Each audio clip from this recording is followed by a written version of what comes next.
Good morning, friends. So after the diagnosis, etiology and diagnosis, we go to the first non-invasive kind of nearly non-invasive modality of treating the ectasias once they are diagnosed. And I'll be talking about corneal collagen cross-linking. The flow of topics will be history, the mechanism, microstructural changes, preoperative schedule, standard surgical protocol, and the newer modifications. As you've already heard, keratoconus is a progressive, asymmetric, non-inflammatory corneal thinning disorder characterized by changes in the structure and organization of corneal collagen. And incidence is about 0.05% in a primary keratoconus. Though iatrogenic keratoectasia, there is no the data is not available. The subtypes are conus, pellucid marginal degeneration, keratoglobus, and at any age, if the progression stops, it is called form first keratoconus, and it is also a mutation in a gene that is responsible. Secondary keratoconus is also now a recognized entity, and it is seen once we have realized that in all those cases where there is spring catarrh, because of the rubbing of the eye by the patient, the early keratoconus develops and then cornea keeps on getting thinner by rubbing, and then probably goes on to advanced stages. Also, secondary keratoconus is possible in iatrogenic and post-traumatic cases. And the symptoms are photophobia, allergy, rubbing, frequent change of glasses, especially the astigmatism. And as far as astigmatism, I want to emphasize the fact that when there is a change in the astigmatism or change in the axis of the astigmatism very quickly, then there is a possibility of keratoconus in all those cases. The axis changes over a period of time from young to old age, but doesn't happen every year. So if the astigmatism is changing in your own hands, and also that you are finding that there is either increase or change in the axis, then probably this red flag should be there in your mind. The signs are visual acuity not improving to 6/6. The scissor reflex sometimes. There's high irregular astigmatism and other things. The other speakers discuss the Fleischer's ring, Vox triad, the topography. Now in our body, cross-linking happens naturally. The age-related glycosylation cross-linking occurs in human cornea, and collagen diameter increases by 4.5% with age. And also in the lens, the crystallines increase in molecular weight and rigidity secondary to age-related cross-linking in the human lens. The idea about the cross-linking and its use has been there in the medical world much before it started in ophthalmology. In dentistry, it was used to harden the filling. In the polymer industry, the adhesives are hardened by mixing two and cross-linking. And in cardiology, the glutaraldehyde cross-linking for prosthetic heart valves is well known. So cross-linking of human collagen is a physiological process during which the new chemical bonds are introduced, and stiffening of the connective tissue is known in diabetic and aging. And this is the very important fact that diabetes is a protection factor against keratoconus, and that led to some thought process. And researchers at the Technical University of Dresden in Germany in 1990 were amazed by the fact that diabetic patients rarely develop keratoconus. And that is how they came to the idea that there is a possibility of cross-linking by sugar and UV rays. And then, after a lot of research and experiment, the final consensus was on the following agents: the riboflavin and the UVA light. And this is how the idea developed and progressed regarding the cross-linking. Now, what is riboflavin? It is vitamin B2 with a molecular weight of 376.37, and it has three light absorption peaks at 270, 366, and 445 nanometer. 366 nanometer provides the greatest margin of safety for the ocular structures, because the lower wavelength does not cause enough cross-linking, and the higher wavelength, the higher wavelength causes a lot more toxicity. So what it does, it photosensitizes with the UV rays and also limits the penetration of the UV radiation. So what happens is, after epithelial debridement, the riboflavin, 0.1% riboflavin, is activated with 3 milliwatt of UVA radiation over the period of 30 minutes. And this reaches the active triplet stage and then releases free radicals of oxygen reactive species to surrounding stroma. And this causes hydrogen bond or cross-linking among amino acids and collagen fibers in intra and interhelical and intermicrofibrillar level. So this is what happens. There is a single helical, and which with the cross-linking becomes triple coil, and there is a formation of central glycines which will harden and thicken the collagen fibrils to make the cornea cross-linked and also becomes hardened. On keratocytes, the riboflavin alone had no cytotoxic effect, and there is no necrotic effect of the UVA light on the keratocytes. And when they combine, they become safer, because cytotoxic threshold for reducing cellular necrosis was 5 milliwatt per square centimeter. So the necrosis doesn't occur, and the cytotoxicity also doesn't occur. That is the idea that cross-linking is that's why cross-linking is the idea of making the cornea harder. And this treatment is safe in corneas that have been adequately saturated with riboflavin and are at least 400 micron in thickness, because 300 micron is the thickness to which the UVA penetrates. The effect on biomechanical properties is there is 70% increase in the tensile strength in the porcine cornea and 328% increase in the human cornea tensile strength. And this is seen only in anterior 200 microns. So there is no effect there on endothelium and also in the deeper structures. So there is a definite increase in the rigidity of cornea with the cross-linking, and there is a increase in collagen diameter confirmed by the presence of high molecular weight band collagen fibers in electrophoretic studies.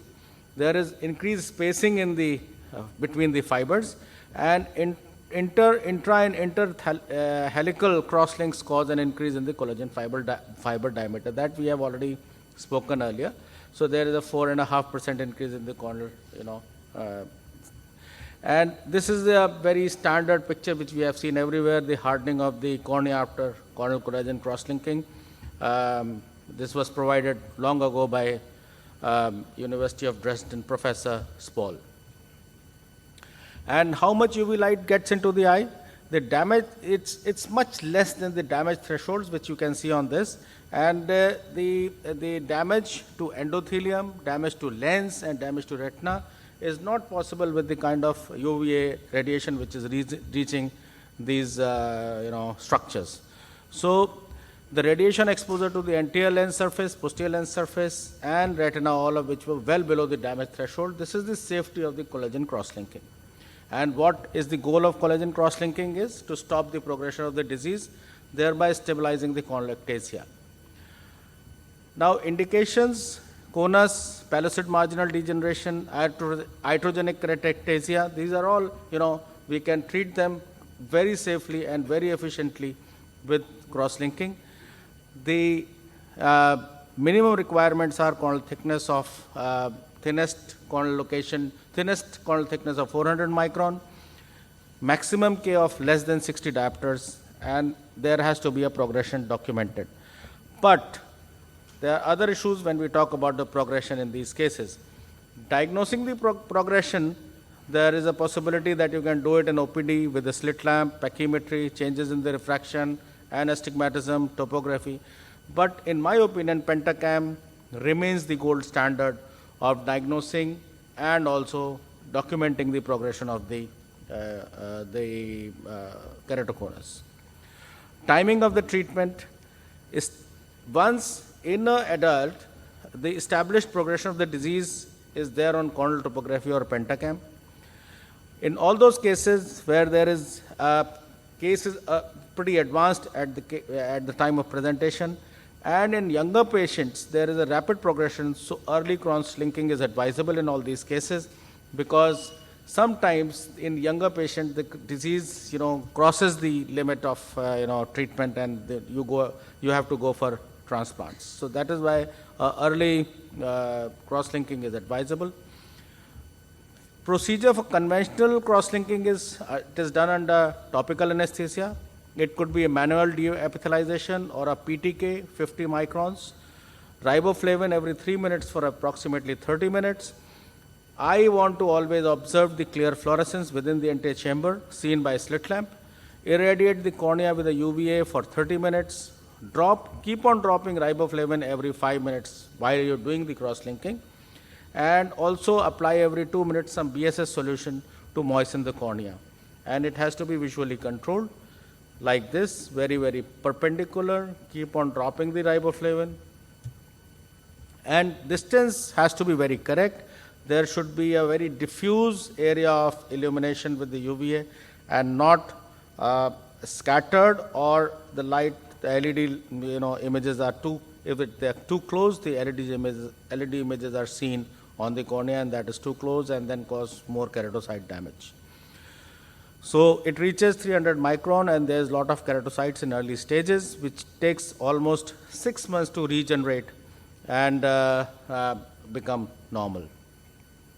And also, there is increased corneal thickness in the initial phases, but then 6 months down the line, there is no corneal edema and the endothelium becomes very regular. In pentacam, if you look at these cases, these are the diagnostic, this is the right eye of the patient, and this is after cross-linking. But the more important thing is that one has to look at the steepest case in these, corneas, and in this is 46 goes to 45.5. In here, it is going to average is 56 goes to 54 after cross-linking. So these are very well documented cases that yes, the cornea is getting flattened, and there is some amount of thinning of the cornea because of condensation of the cornea after the cross-linking, but the results are very heartening in all these cases. So in conclusion, a progressive keratoectasia is converted into form first by corneal collagen cross-linking, and that is very well advanced, very well established.